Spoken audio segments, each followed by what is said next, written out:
Oh, it's recording? Yeah. It'll take a moment. Oh. Do you remember? Yeah. All right. So we'll get started. Yeah, thanks again, Sam and Brian and everyone for jumping on so far. This is our last Power BI and Data Analytics for Enviro's meetup session for the year. And yeah, for those people that are new to our group, our mission is really to share case studies from across the environmental and water industry, learn new tips and tricks, and really empower other Enviros on their Power BI journey. So we sort of identified a bit of a space in the environmental industry to really try and communicate data differently, largely using Power BI. So just a bit of common housekeeping. We're using Teams. You know, we've all dealt with Teams and various teleconference platforms for many months now, but feel free to type your questions in the chat as we go. Alice and I will help to moderate the sessions, but we'll also try and save a bit of time for Brian and Sam to sort of answer any questions you might have as we go through. Encourage, the panel puts your video on if you have questions and during the scheduled Q&A time, and a little Teams tip. You can actually zoom into shared content by holding Control and using your mouse wheel as well, if you didn't know that already. Just to acknowledge the traditional owners. So like to acknowledge the people and the elders of the Boon Wurrung and the Bunurong people of the Kulin Nation, the traditional custodians of the land and waters from where Alice and I are presenting here today, down in the Mornington Peninsula. And here's just a view from St. Paul's Lookout, quite a beautiful part of the world. So yeah, just like to acknowledge the traditional owners and also the Indigenous peoples and traditional owners from where you're dialing in from all across the world. Alice and I are co-founders of Discovery Eye. A lot of people know sort of work that we do, but it's largely Power BI consulting and training in the environmental and water space. As part of our team, we have graphic designer Renat and also Daniel Marsh-Patrick, who's also on the call. And this is just a range of sort of services that we present, and we sort of sponsor the meetup, which we run every single month, and it's just been going for 14 months now, so just clocked over a year and have over 1,000 members. So it's a great little community, and we're really enjoying engaging with different people from all across the world. As Alice might have mentioned, also just want to introduce Alice and I recently 3.5-week-old Caleb, newest member of Team Discovery Eye. So if I have to duck off quickly, it is because this little guy is having a bit of a cry in the other room. So yeah, just wanted to introduce the little man. But why everyone is dialed in is for today's session, where we have Sam McKay and Brian Julius, both from Enterprise DNA, who'll be presenting some of the reports and visualizations from their most latest environmental data challenge showcase. Really cool concept. Love what you guys are doing in terms of getting the community's involvement, seeing all these different ideas and then sharing that knowledge. And we really appreciate yourselves making yourself available for today's session, just to really share the environmental focus reports that have come out. And from what I've seen, I think, Sam, you posted, there's some cool looking ones out there. So really looking forward to the session. Good. So just a quick intro into our presenters today for those of you who haven't come across Sam or Brian. So Sam McKay is CFA, is the founder and CEO at Enterprise DNA, so a business intelligence training firm primarily focused on driving better decision making within organizations through effective use of Power BI, Power Platform, and other related data analytics platforms and tools. So he has a strong background in finance, previously working at ANZ, PIMCO, and Fonterra, and he lives in Auckland, New Zealand, with his wife Ashley and their 2 children.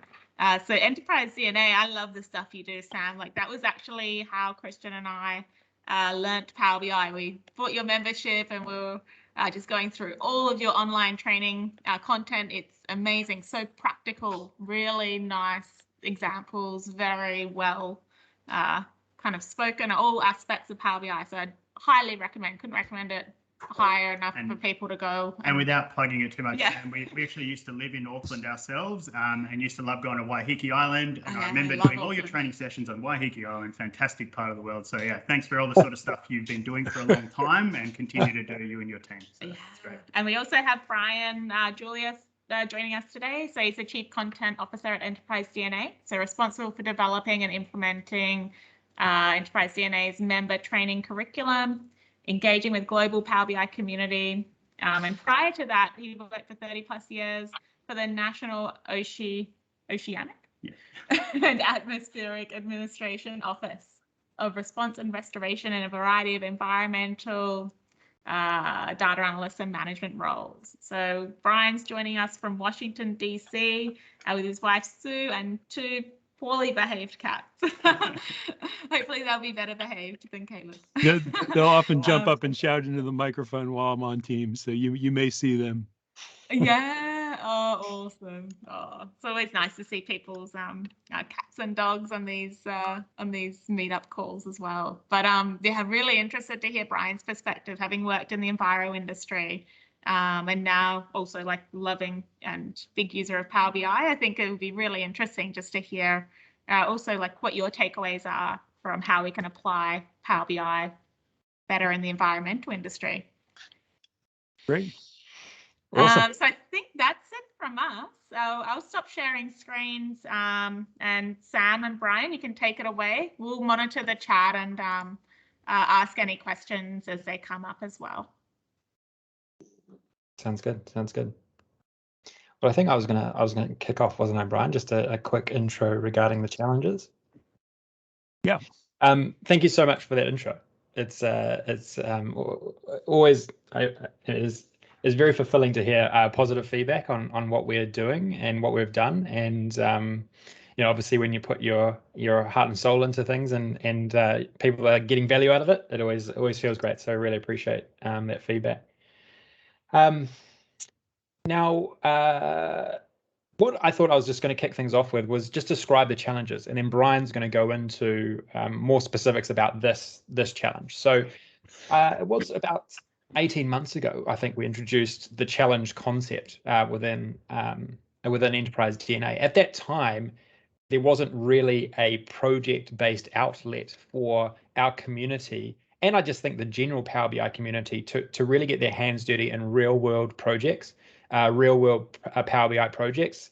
And so we introduced this challenge concept, not knowing what it would turn into, and it was amazing straight off the bat how creative and innovative a lot of our community was, and also, you know, we allowed others to jump in. Anyone could actually can actually participate as well. You don't even have to be a member or have access to our platform.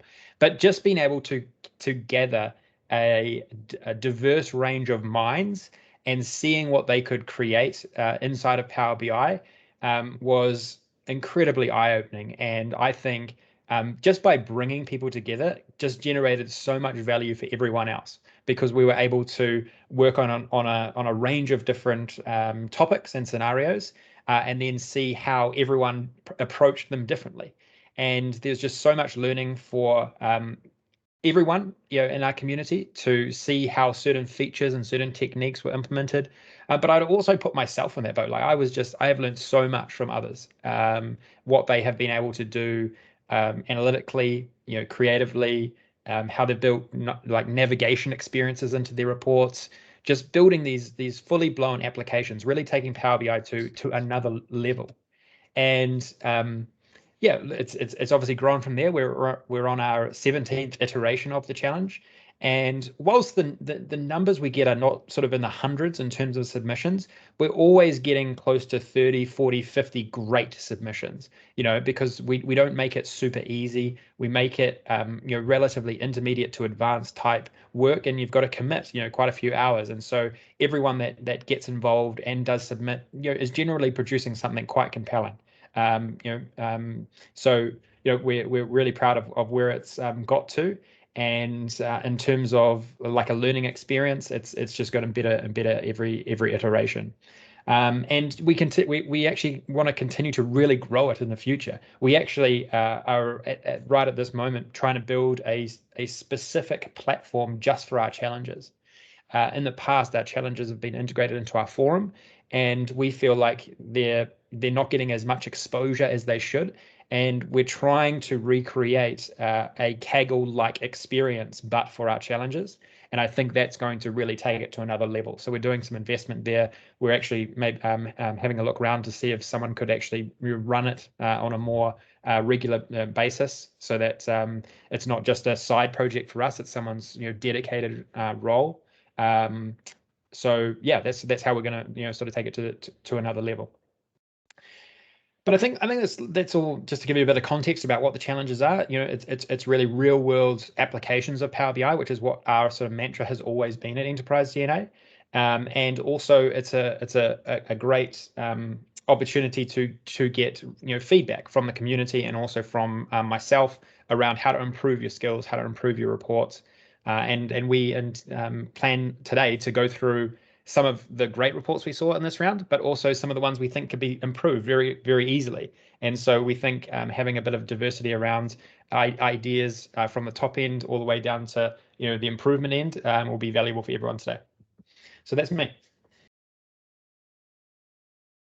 So yeah, Sam, I'll follow on to that and talk specifically about this challenge. And as Alice talked about, we're really, really practically focused in these challenges. We try to make them as real world as possible. And in the way we do that often is by seeking out actual clients.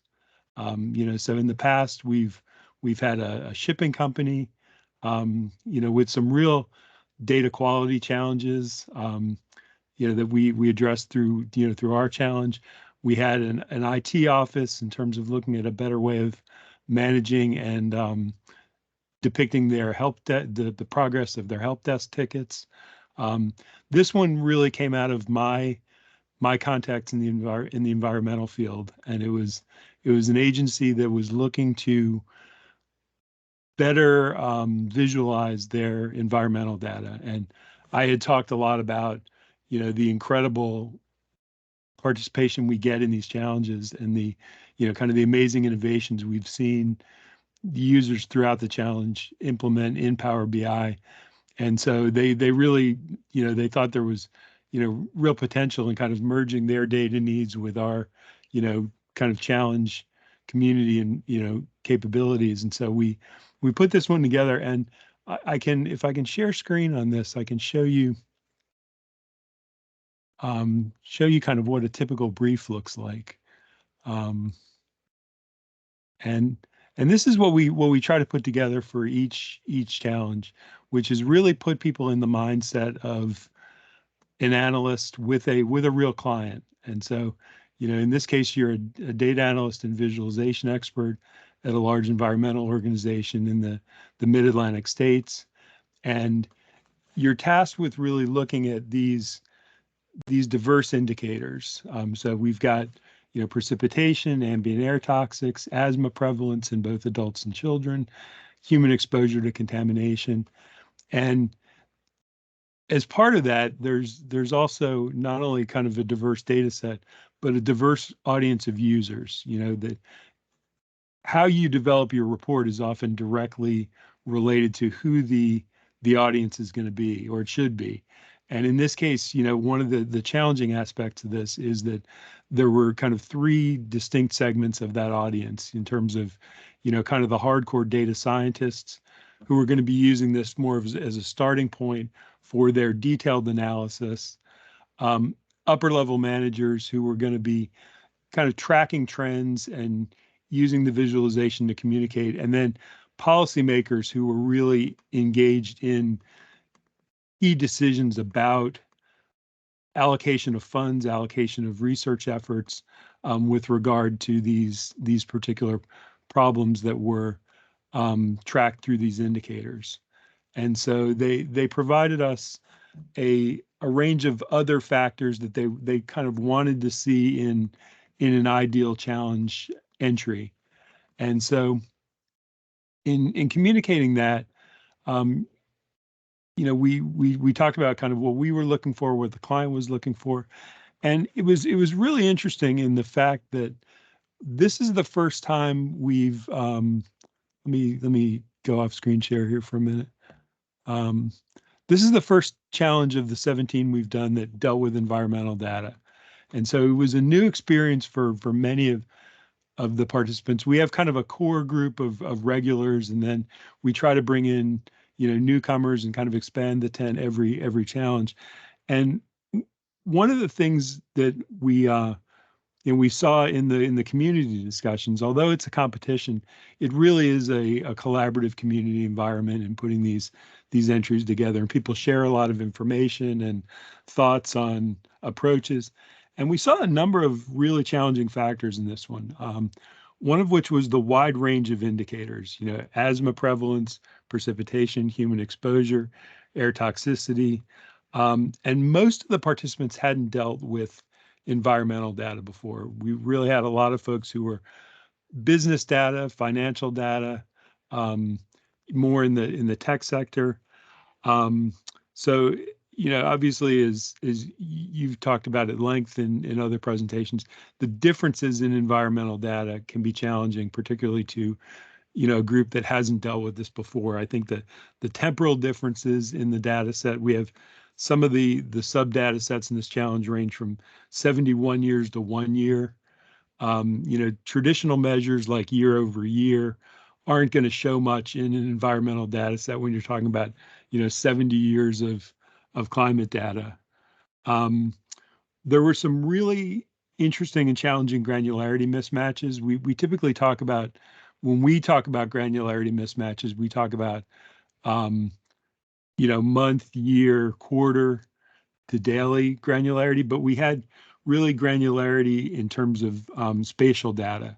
So we had some data was at the state level, some was at the census tract level. We had airport data at the latitude, longitude level. And so merging all that data and coming up with, consistent additional information to pull in demographic data and other information that folks wanted to use was challenging.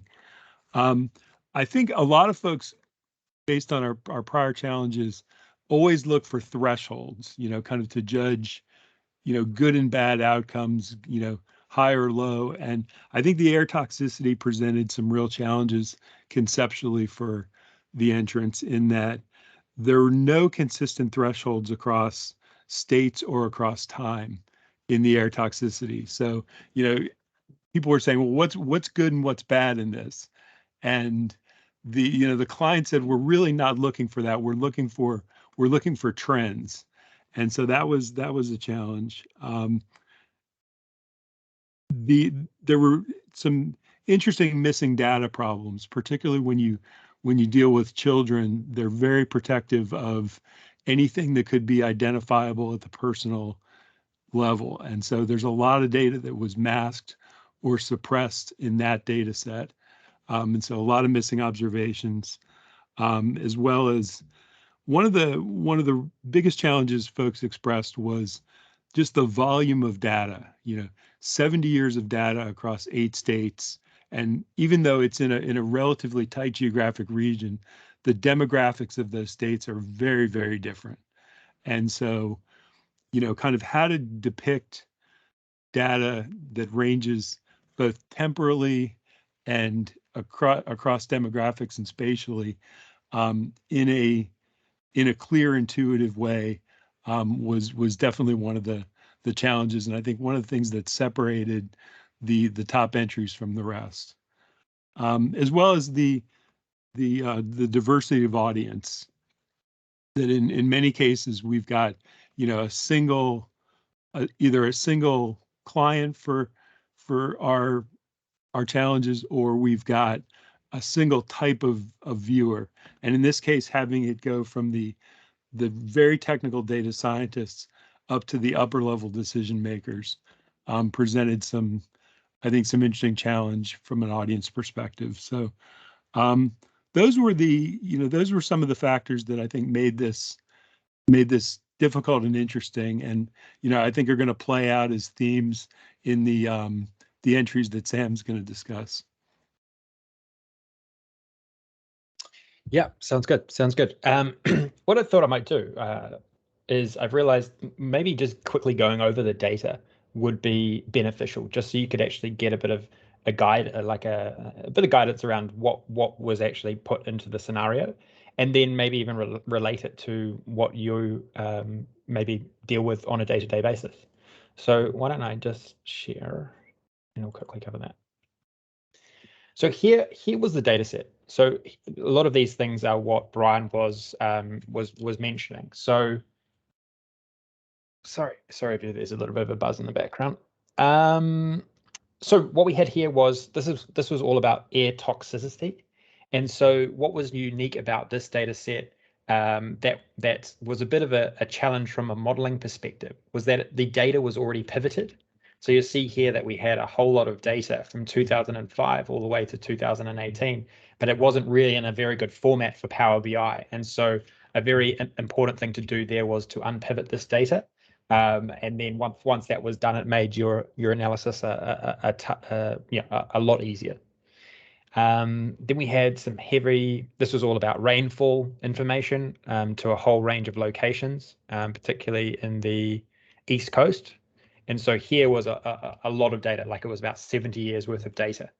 But the data itself wasn't too complex. It was relatively straightforward, right? We had the years in a column and then all of the associated information next to it. We then had contamination information. And so this was really just, the key here was really locational data, so spatial information. And so we had some latitude and longitude data and then a whole range of information about that. I'll show you some of the output of what we could get with that shortly. And then we had some asthma data. This was probably the toughest data set, honestly, from my perspective, actually working through it. It was hard to really find some insights that stood out. And so, hard to think of the story to tell the consumer. And so I can show you what others have come up with there, but it was interesting nonetheless. And it was also there was a child data set which was completely different to the adult data set. In terms of it had a whole range of yearly information, whilst the adult data set was only 1 year.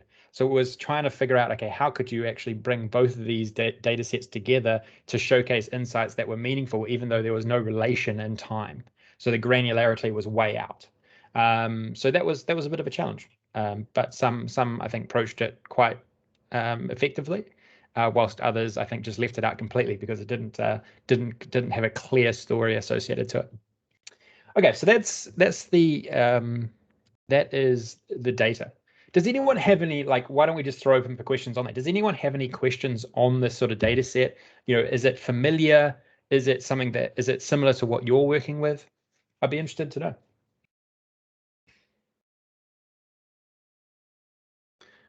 If no one's going to jump in, I was just going to say, Christian and I were just chatting. This looks very familiar data. Often with Enviro data, you have to unpivot it to get it in a good structure.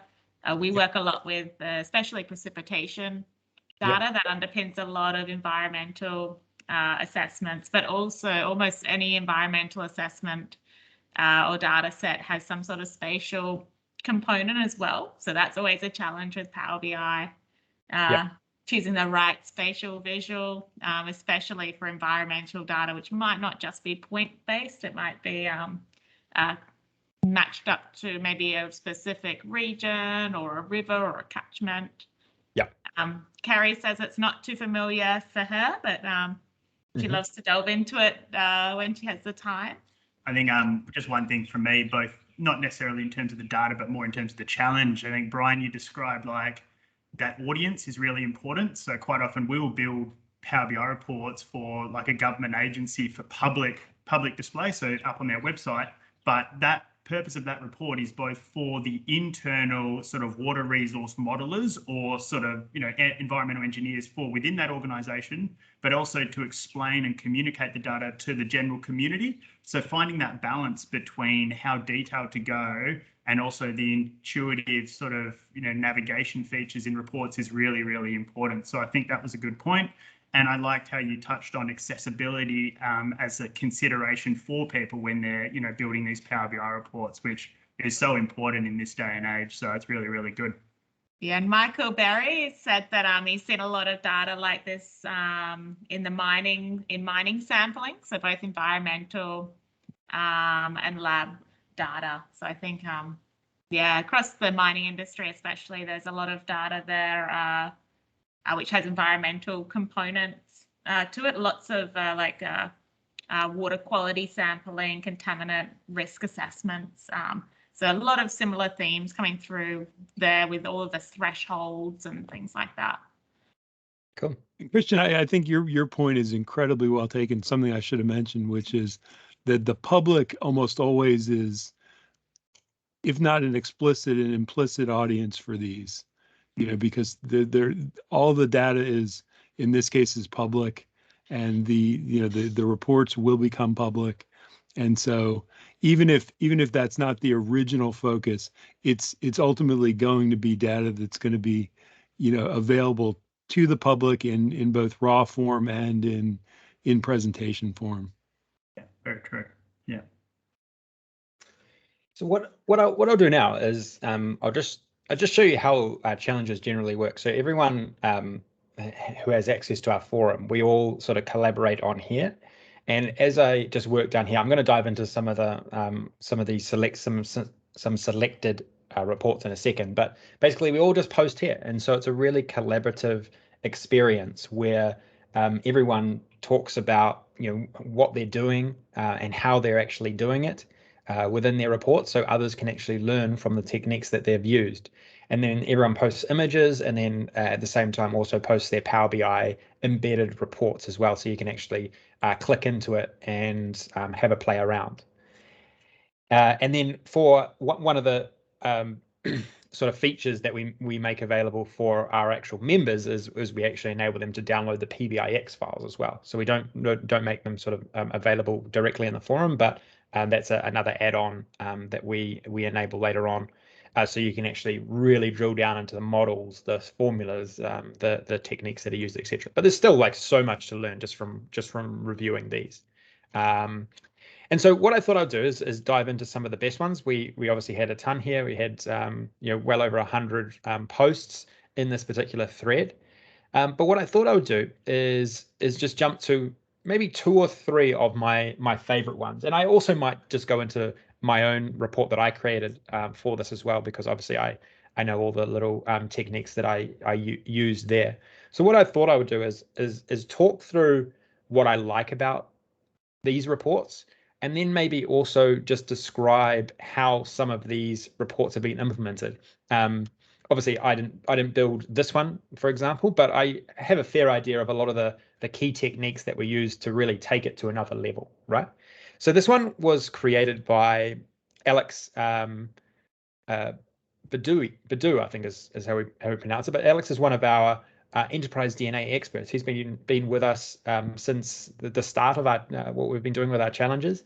And Brian and I were discussing this the other day, that Alex is easily one of the best Power BI report creators, if not one of the best Power BI report creator we've ever seen. Happily, can happily admit that his creativeness and his analysis has even ways that he showcases his analysis has surpassed any of the stuff that Brian and I could ever create. He is pretty incredible. And so here's just a really great example of what he's done in this particular data set. I mean, he's got some amazing work as well historically. If you want to check out our website, his showcases are all up around our site. But what I obviously like about this is that it looks great. I mean, that is pretty simple, right? But it also has it tells a story, right? It tells a story to you as you get into the report. And one of the things that we always try and talk about at Enterprise DNA is that you're not actually just building ad hoc charts or visualizations. You're building reporting applications. You're building analytical solutions, right? And when you actually navigate through this particular report, I can actually post these links in the chat. So I just put the link to this particular report in the chat if you want to actually access it as well. But what I think Alex has done super well here is he's really taken the user through the story that he wants to tell, right? And so this is obviously about the environmental, I think this is more like a summary page, right? This is like a summary page of a particular state. Okay, so he has a simple little drop down here. He uses slices very rarely. He doesn't believe, and I think that is a philosophy from a few of our better designer, is that you should use slices only if you have to, right? And so he's put a simple slicer at the top of the page where the user can select, and then that really drills down into the specifics of what he's trying to show. And so he has a bit of key information up in this map visualization, which is just a shape map. And then he has a drill down. I think this is a custom visual. This looks like it's from Mapbox OpenStreetMap. And so I love that one's icon map. It is icon map with a Mapbox layer. Yes. Yeah, right. Which is this is far superior to any of the map visualizations you can get out of the box in Power BI, isn't it? Just the ability to really drill down into specific regions. And so we start here at a higher, well, at an overview of a state, and then we can really drill down. And then what I love about Alex, he builds the most incredible tooltips, like out of this world tooltips, right? And so when you actually drill down here, he's got the ability to drill down even deeper into a very specific subset of information about even a particular county within a state. And so he does it differently, right? He hasn't just put one visualization after the next. He said, okay, well, you make a selection in a slicer, you've got this really great spatial visualization, and then to give us additional color, additional information, he's enabled a really compelling tooltip.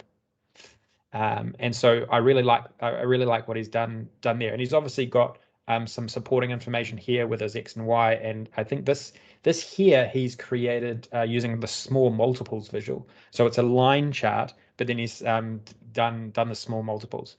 And I didn't actually download his PBIX file, but overall, I love the fact you can start at a high level, right? You can start, just at a high level via a state, but then the ability to really drill down is, very easy to do, right? And you can see he's also used text really effectively as well. It's quite interesting that he's used quite a lot of text. The real estate in this page is taken up by text, isn't it? Which is quite different to what you would traditionally see when you've got all these visualizations available to you. But I think that he felt like there was a necessity to outline, a bit more detail about what the analysis was in text, which I think is great. I actually am all for that. If done well. And the other thing about this particular report, which I love, is and Alex does this well in all his reports, is just his navigation. And navigation, when you're building a reporting application with Power BI, and this is what we always want to achieve, is actually a really important part of your development. Is you want to be able to take the user seamlessly through to other pages in your report. And Alex always comes up with these like very innovative ways of doing that. And so all he's done here is he's created a nice, he's got a nice icon, and then I think he's put a button over the top of it that highlights when you actually hover over it. And then when you click it, it just seamlessly takes you through to another page in your report. And I am really big on this these days, is that you really don't want the user in most cases to click through to different pages using what Microsoft enables, like down the bottom right. I think if you can seamlessly build a navigation experience into the report itself, I think that is always a better way to build an overall application, and just feels more compelling to the user. And so this is just one way you can do it. I'll show you a few other ways that you can do it. Particularly on my one, I've done it similarly, but not exactly the same as this. So this one here this was more talking about the air toxicity. So this was there was a whole range of toxins, and then we wanted to see a breakdown of where these toxins were, I guess. Yeah, I love this. These maps. I personally have not used these that often, but the ability to show different visualizations to what you get out of the box with the Power BI maps is quite compelling. And to me, this is spot on for environmental data because it's always so spatial, isn't it? I wanted to actually ask a question, which is for among your community here, what's the most common map visualization that you use within PowerBI? Is it icon map? Feel free anyone to jump in as well. I do know for us, yeah, Philippe just wrote icon map. Definitely now icon map. I think it just it does everything that all the other mapping options can do, plus more, because it allows you to plot points, lines, and polygons. You don't have to host the data online onto a third-party site like Mapbox, which some environmental agencies aren't keen on. And it's really flexible. You can do report page tooltips and things like that. Pat Booth, I know you love mapping, Pat. So the latest update to Mapbox Visual is pretty neat. I haven't seen that yet.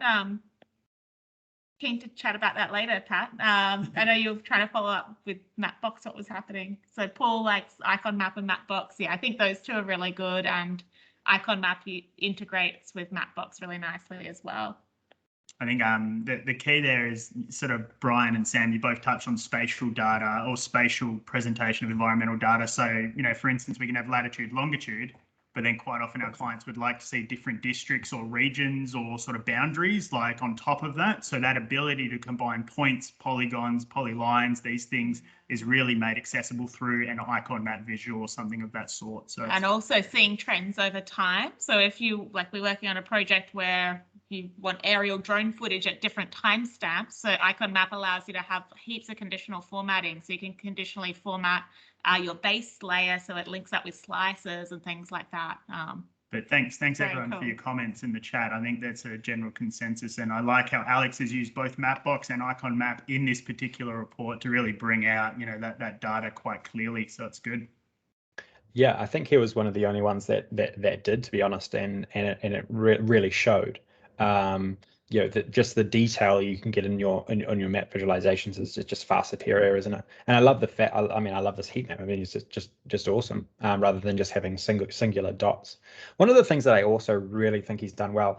I'm a big fan of these small multiple visuals and how he's, instead of having, say, like a slicer and then just one visualization, then you got to click through all of the different dimensions or all of the different values in that dimension. In this case, we're talking states, right? Like this is like Virginia, New York. I think that's maybe Pennsylvania. I'm not sure. I'm not sure of all of these different ones. But anyway, instead of just having one visual, right?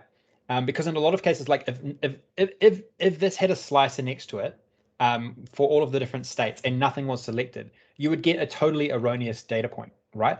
But what he's done is he's broken it down because it made sense that there wasn't like 100 states, you know, there was only like 12 states, and having them in a small multiple just to see the trends, to see the over time trends was a smarter way to match that up to a map visualization next to it. And one of the interesting things he's done is that on a selection here, and this is very cool, on a selection, when he changes the state up here, it doesn't change this visualization per se, but it changes the highlight in behind. So you see here that it actually changes this highlight. So he's selected on, like, say, New York here, right? The map changes, but all he's done is he's got some conditional formatting in the background here to actually highlight that area of the small multiple. So really think that is really, you know, just a small detail, but isn't it cool, right? Isn't it cool that, you know, a selection up here doesn't totally determine what is in this visualization. He's obviously turned off the edit interactions for that visual. And then instead, he's done a highlight to show, okay, this is what is selected. So I'll just whiz through a few other things here because there's some other reports I want to show you. So some interesting visuals here.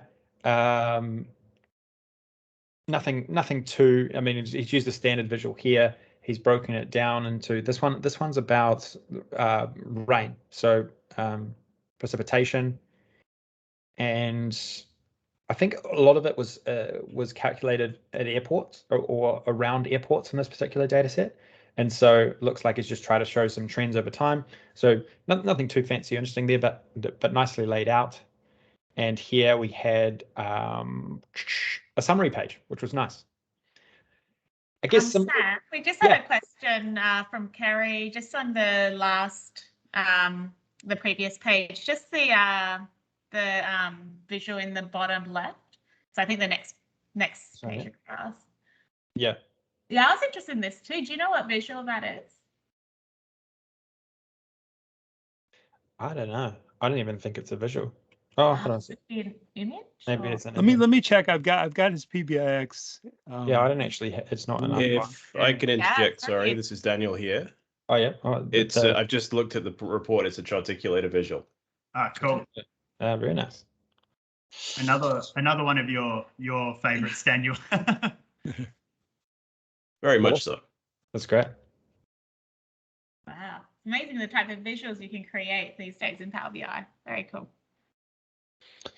Yeah, I mean that is a very unique way to look at that. When we look at my report, I'll show you in a second. I've totally visualized it so differently, but it still, I think, showcases it in a neat way. Like you get the insight that you require, but this is definitely creative for sure. Okay, I'm going to move on. I think. I guess the other thing that I love about this report is just the colors, right? All the colors work. There's a nice simple theme. There's no like overuse of colors as well, and that's a big thing for me. That I am always on the lookout for, where reports can be improved if just colors are used too much. There's just overwhelming, and so even though there's a lot of like insights in all of these different report pages, from a visual perspective, I think it's quite easy on the eye. So I like that. Now, Sam, before you jump in, there was a question that scrolled by that I wanted to catch. Mm-hmm. The question was, do we provide the PBIX files to the client? And we do. For ones where we have a sponsored client, whether it's a paying client or a nonprofit, we do provide the files themselves. Cool. Now, I'll just quickly go over my one. So this was my submission. I think it's a lot simpler maybe than what Alex has produced. He's obviously much more creative than me, but I like doing things slightly simpler. So I created a simple summary page here, which I think is also a nice way to wrap around your reports, wrap around your reporting applications. And I've just easily and simply embedded some navigation between pages. And then I've used a simple bar down the left-hand side with icons to be able to navigate through to different report pages, right? And so, I've used icons, imagery to set the stage for what the user is going to explore in that particular part of the report, okay? And so I think that's also a big one as well. You can do a lot with imagery. It doesn't always have to be some bold, big text saying this is what this is about.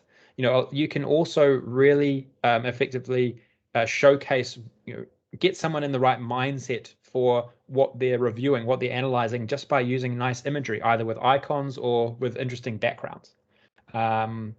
And so, something to definitely, maybe you do already, but something to definitely integrate more into your development if you have if you can bring a bit more creativeness to what you're doing. So what I did, around the rainfall, just to contrast, what Alex did, is I decided to, actually showcase via a percentage, right? A percentage. Okay, where were the high rainfall locations? And where were the, well, actually, it was broken down by 0 inches of rainfall, greater than 5.5 inches, over 1 inch, over 2 inch. And so it was basically just trying to identify over time, okay, what was the overall trend? And then what a user can do is they can click and drill down and see, okay, was there a trend in a very specific space by just clicking through the table. And I've used conditional formatting in the table to try and identify low rainfall versus what would be deemed as high rainfall down here. Then one of the interesting things I did on this page was, and this is another like really solid recommendation that from a visualization point of view and from a storytelling point of view, is I'm really big on using bookmarks and shapes in combination. And so what I did here was, we're talking about air toxicity, right? I wanted the user to land on this page and then to see the insights, so to be able to quickly identify, okay, well, when we're talking about benzene, quickly identify in any different region here, okay, was there any trends that we could quickly see, right? And I've done that via conditional formatting. They can also see over time, you know, what the overall trends were. But then I did want the user to be able to drill through and understand a little bit more about these toxins, because maybe they didn't know the actual specifics about them so much. And so what I did down here was, I didn't immediately just show this on the page. I said, click here to learn more. And then the user doesn't have their eyes taken away from the analysis to begin with, but if they want to drill down, they can click on this and then see a little bit more detail, and they can click through just like you would in a web application, click through a whole lot of information about each of these different toxins. And this is a great technique in many different respects, and has been used. You know, I've learned off others, and I must say. And so, but really neat one, right? Is that you don't have to always have all of your real estate in your report page taken up. You know, as soon as someone lands on it, you can actually showcase things just by selections within your report, and using bookmarks effectively. By using bookmarks effectively. This one here was probably the page that I wasn't the least happy with, the asthma prevalence. Again, I just used tables because I felt like that showcased the data, you know, pretty well in this case, but it was hard to really find a good story on this one, I must admit. And over here, I used a neat technique here as well. So this, you know, I wanted to show all of this was just using the out of the box visualization, right? So I didn't use any custom visualization tooling for this, but I think this showed the insight pretty well. Like, what we're trying to do here is trying to work out when was there contamination, or what was deemed to be an area for concern around contamination within all of these different regions, all of these different areas, right? And so what I did here was I created some summary measures where you can click on any year. So you can click on any year to sort of see, okay, what was the change in distribution over time for no concern, insufficient data, or potential for exposure. You could click through any year here, but then on these sort of information boxes, I also enable the user to click through and drill into just the potential for exposure. So I haven't used a slicer. I've actually embedded the action onto the visual itself, okay? And I've done this just simply with bookmarks as well. And I think that it's quite a neat way, particularly if there's like key selections, instead of having them hidden in a slicer, a drop-down slicer like this, you know, you really showcase them immediately when someone lands on there. And then I've embedded the bookmark into that visual itself. One of the other unique techniques I used here as well is I wanted to I wanted the user to be able to select years, but then I also wanted the user to be able to hover over with a tooltip and see how that information changed over time. And so this was quite unique in that I had a year filter up the top, but I wanted to show all of the years in a different, I wanted to show all of the years in my tooltip and I wanted it to disregard the context that was coming from my year filter, my year selection up here. And so what I did there was I actually created another table. I created another year table that was disconnected to my model. And that enabled me to disregard all of the context coming from the slicer selection and then show how these things changed over time. So we could kind of see, okay, well, you know, these areas that had potential for exposure, were they always like that? Did they change over time? So I'm mindful of time, and I know we've got a few questions. My idea, I think that's probably all I'll show at this stage, unless others want to see more. I'm happy to maybe open up to questions. My other idea is maybe I could show where I think there could be some improvement. That was my other thought, is areas where simple enhancements to your reports would actually take things to another level. So that was my, and this, because we've got the famous Daniel on the call. I think going through a DNEB visualization would be a good idea as well. Yeah, definitely. I think we didn't have any questions written in the chat while you were talking. I think everyone was absorbing all of your amazing tips. Were there any questions anyone wanted to throw at Sam or Brian at this stage? Or give a vote to what we want Sam to finish up with. My vote definitely goes to the DNEB one. I think Daniel's vote does too.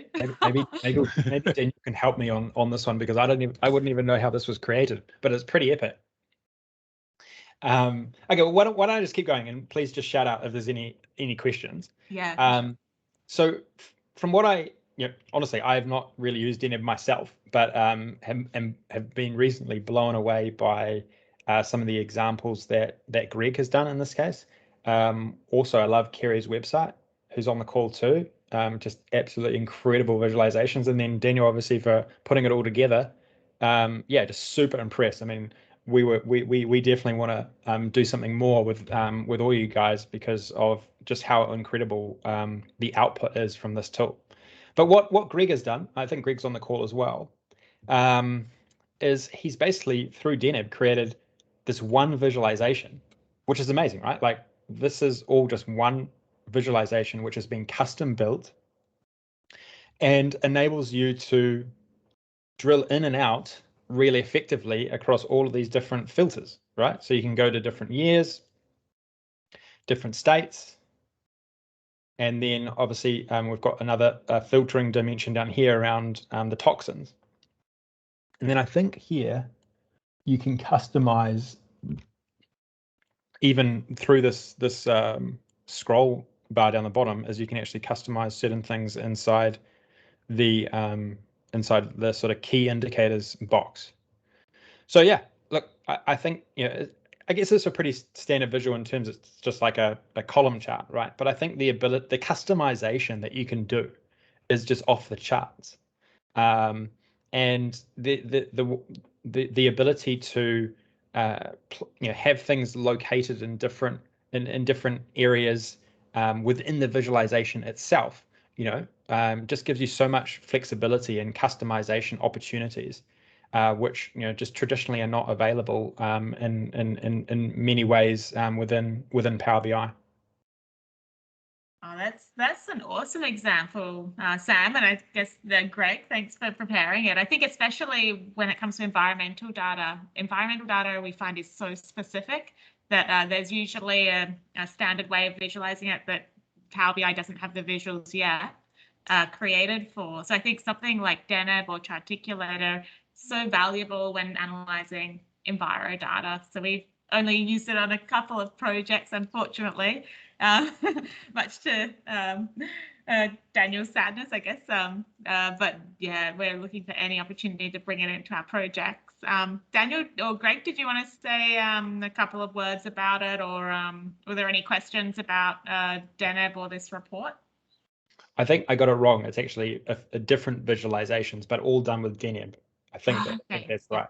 So you can't get slices generally like this shape within Power BI itself. So I think they've been customized within DNEB, but I could be wrong again. But maybe We've got Greg online. So. Greg, why don't you jump in? Hey, I'd like to say just it was a pretty amazing dashboard. And I have a question that I believe it's not that simple to answer. Learning DAX and learning M are really complex languages, or so creating good not visualizations, but doing good calculations in Power BI are particularly difficult. But making our dashboard so beautiful, so good like this, I believe it's another level of difficulty. Right now, my dashboards are pretty operational. I display some calculations, something that answer my clients' questions. And I'd like to ask, how can I get my dashboards to this level? What should I study? What should I learn? Because right now I believe it's really, really far from what I'm doing right now. You know, I would say, you know, the best thing to do is get in the mix in these challenges.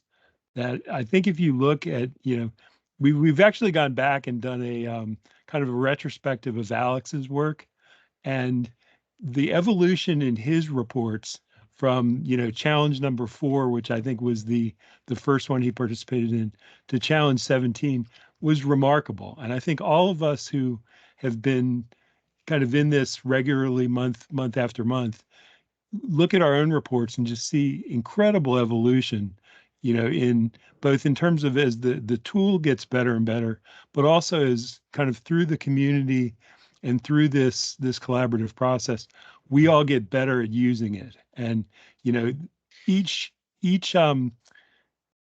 report that's produced, what we encourage is we encourage the submitter to write up a detailed report. And so if you go onto the Enterprise DNA site and look back historically at the challenges, there are hundreds of reports that have incredibly detailed write-ups that go with them. And so, you know, Greg is example, you know, for example, the kind of the master of the report write-up, and he writes these beautifully detailed reports. So you can take a look at the examples that have been provided and then learn directly from the people who created them exactly how they did it, and then pull the PBIX down. And so, you know, it's really just getting in the mix. And as somebody said, it's just practice. You know, that each time we learn, you know, they get better and better. And you know, one of the things that I think is remarkable is you look at Sam's report, and he basically did that in half a day. And you know, we're kind of obsessed with how we can speed Power BI development, because it's still producing these kind of reports is still too difficult in our view and too time consuming. And so we're constantly looking to tools and techniques and templates and you know, external tools that we can use to speed development. And Sam, if you want to kind of jump in on that, but that's a huge theme for, I think, the coming year and what we're going to try to do. Thank Yeah, you. I mean, couldn't agree more. There definitely is some best practices, though. There definitely, without a doubt, is some best practices that can very quickly turn a average report into something that looks very compelling. And maybe I'll just quickly go over these in sort of 1 minute, and I'll show you what I did on my report. And if you look through our showcase page on the Enterprise DNA website, you'll see that these techniques are used over and over and over again. So on my report here, one of the biggest things that you want to do always in your reports is you want to think in grids. Okay, so you always want to place your visuals in alignment, but within sort of some grid pattern. Okay, and so my grids here are, you know, and my grids will look totally different no matter what report I'm creating. My grid was, you know, I've got a grid for my my navigation panel. I've got a grid inside of here, and then I've got a grid inside of here. But then when you come into this page here, well, that's not the best example, but I've got a grid here, same sort of thing. And then I've got sort of subgrids within this area here as well. And all of my visualizations are aligned, right? They're all, you know, they're not sort of, you know, positioned where one is, you know, there's big gaps next to them. They're all in some sort of alignment. So those are some easy best practice tips there. The other one is just don't overuse colors. Obviously, use a consistent color theme, but just don't overuse colors. You know, my whole report here basically is like a shade of blue. There's nothing else. And I think, you know, when you're overwhelmed with colors, and particularly if they're not in an aligned theme, it just absolutely ruins your report. Like, I'll give you a perfect example. This report here, right, is very, very good. The insights are great. Their background is great. There's a great, you know, there's a shape in the background. There's a good navigation experience. But the colors are the out-of-the-box Power BI colors, and to me, it just ruins the report. So that's a very, very simple adjustment that can be made there. One of the other things I really like is using imagery, using icons in your reports. It elevates your reports to another level very, very quickly. It elevates the professionalism of your reports. So that's another big one. And then having clear titles, having clear, you want to direct the user through the story that you want to tell. You don't want to just have a whole range of slices on your report page and have the user go through some random story that doesn't give them the insights that you want to show them. Okay. And so, just having good labeling, things like here I've said select a toxin name. So I'm directing the user to go and select a toxin. Then they drill down into that particular toxin. I'm saying, what are these toxins? I'm being very descriptive and informative around the labeling and the titling around my report. So honestly, like those are, I think there's probably a couple of others, but those are the big ones, right? Those are the big ones that everyone can do very simply. None of those are hard, and they can really transform any report very, very quickly. Excellent tips. I believe I wrote all of them here. Thank you so much. Pleasure. That's great, Sam and Brian, and thanks, Philippe, for your question as well, guys. For your reference, Philippe from Brazil actually presented at one of our previous our meetups. And Philippe, I thought your report was quite good, but with those tips, I think it can be enhanced. So excellent. Thank you. What is that? I'm interested to know what Daniel thinks, being a visualization guru. Yeah, Daniel, Well, do you have me? any extra tips? I think Sam's done a really good summary of it. I think it's hard to get bogged down in what's good and what isn't, but Sam's list is really, really, really, really good. I mean, the way I've learned really are just looking outside Power BI as well. So there's a lot of people in the Tableau space or other tool space that do a lot of storytelling work, and you get to learn a lot from them. There's also some really good books out there. Again, they don't really focus on Power BI, but they focus on principles quite well. So Steve Wexler is a great guy who does some good books. He's just got a really good book out called The Big Picture, which is really good. But he also worked on the Big Book of Dashboards with a couple of other people, which is a good book. Storytelling with Data. I think that's Cole Knaflick's book, which is a really good book. Even some of the Edward Tufte books are pretty good. They're a bit heavy. There's another heavy one called Semiology of Graphics, which is quite old but very good, and that focuses a lot on maps as well. And Alberto Cairo's books are fantastic as well. He's very good in this space. So he has The Functional Art and The Truthful Art, I think, are two really good books that are quite good to have a look through, just for ideas and to understand how to tailor your visuals to your audience. Definitely. And Daniel, I'll throw. Oh, sorry, go for it. I want to throw one more on the list. That's a great list you've given. There's one that I found this year, Courtney Marchese's Information Design for the Common Good, I think is a spectacular read. It's a beautiful book. It's got really, really excellent guide to best practices, and it deals a lot with environmental data and with data communication to the general public. Oh, nice. I haven't seen it. I've just made a note to have a look at it after this. So I appreciate it. Yeah, no, that's awesome. And I was going to say a massive thank you, Brian and Sam. That was really, really interesting. It's really nice to see and inspiring to see what other people are doing out there in the Power BI community. I think it's fantastic what you're pulling together with the showcases and the challenges, because it means that everyone can learn off each other using real world examples. And I think, Brian, you mentioned that we can have a special giveaway of, was it 5 Enterprise DNA memberships? Or Yeah. Yeah. I just want to say as a kind of a holiday gift and a thanks for having us. Thank you so much. So I think for the people we still have left on the call, I know we've gone slightly over, but we thought of a fun way to give out these memberships. I'll just quickly share screens. What I've done here is just downloaded one of the challenge submissions from the website. And so we have 5 memberships to give away.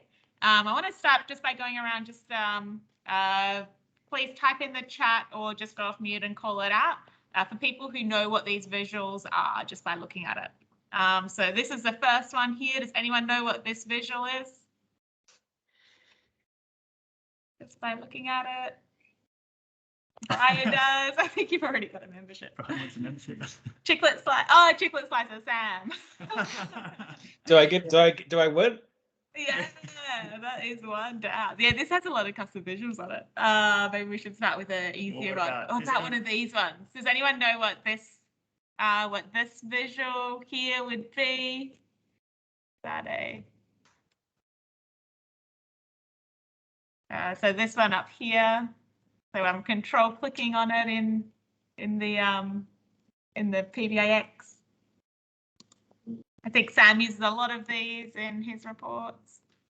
Buttons. Button, yep. Awesome, cool. So Coburg Table Tennis Club. So Coburg He's already Table Tennis member. Club's a lifetime member. So. Oh, Well, what about Pat Booth? oh yeah, Pat.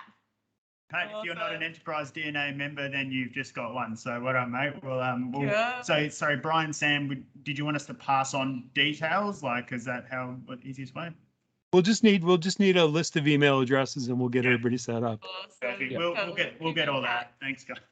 And how about this visual here? Oh, hey, John. This one we're looking at down here. KPI, Douglas. Awesome. I think is it just a normal KPI? Let's have a look.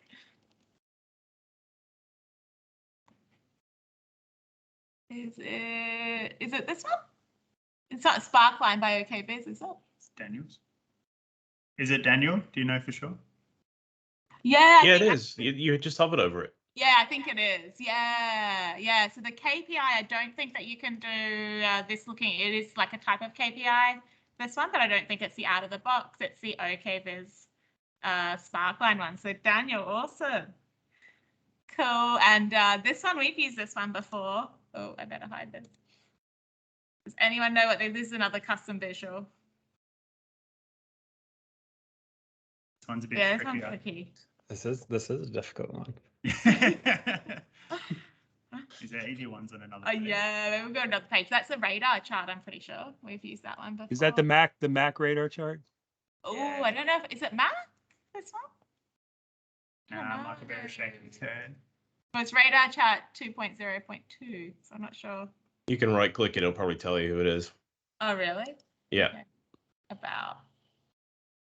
I always think, yeah, Daniel, custom visual developer extraordinaire. Yeah. Microsoft's radar chart. Oh, Does anyone know this chart? This one should be an easy one. Could be a trick question.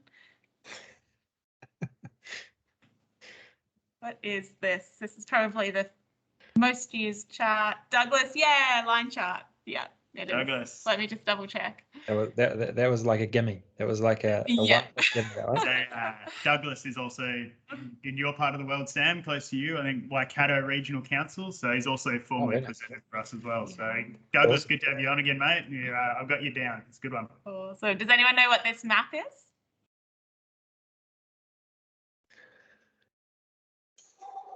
Two more. Two more to give away. That's just a normal map. Yeah, nothing too exciting here. Let's see. Yeah, standard thing. Yeah.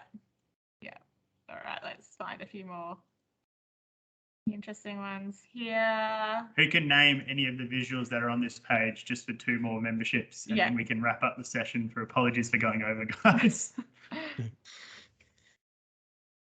Who wants a membership? And membership is amazing, by the way. I would definitely be jumping in for any of these visuals. Clustered bar chart. Yes. So that one, is it the, yes, it is the clustered bar chart. Yep, and column chart. Cool. Awesome. So this one would be the column chart, and that's the stacked column chart. Clustered column chart, perfect, awesome, cool.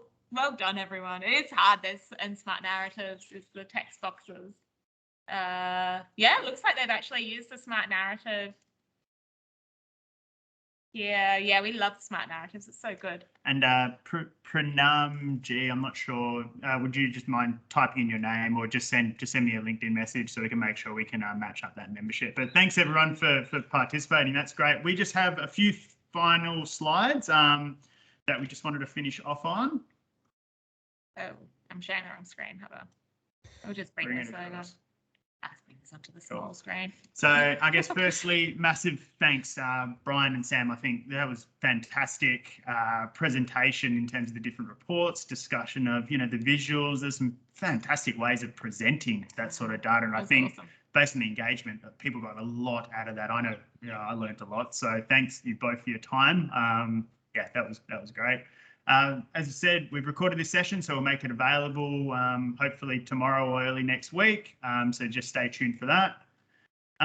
We excitingly will continue these sessions into next year. So if anyone is keen to share their environmental data analytics, doesn't have to be Power BI. We've had other sort of platforms and tools presented. Feel free to get in touch. Another thing, there's a lot of good stuff coming out of New Zealand, but Reza and Layla and the team at Radicad are running the online Power BI Summit. So that's in March next year, and a few of the people on the call here are actually presenting, including myself and Alice and Daniel. So lots of great presenters from all over the world. Yeah, so make sure you stay tuned for that. And I think our next meetup we'll have a couple of free tickets to give away to the Power BI Summit. So be sure to dial in for that as well. Just thank you everyone. Already signed up, ready to go in New Zealand in March, so that's very exciting. Excellent. Oh, awesome. Yeah, it'll be really good. Like last year, there were a ton of amazing presenters, and it's all recorded, so you get it all available on demand afterwards as well. But yeah, we just really want to wish everyone a safe and fantastic break over the Christmas and New Year's period. So hopefully everyone can now catch up with family and friends with all of the COVID restrictions easing across Australia, which is good. But hopefully around the world it stays safe into the future. But yeah, thank you so much. So this was our last session for the year, but hopefully we'll see everyone again in the new year as well. Yeah, thank you. Thanks, Sam. I'm so happy. Thanks for having us. An angel during the whole thing. We had Christian went and checked on him, but he's sleeping. Congratulations. Thanks, guys. That was awesome. Thank you all. Thanks for having us. Enjoyed it. Thanks, guys. Thank you so much. It was really See you later. good. Thank you. Thanks, See you everybody. later.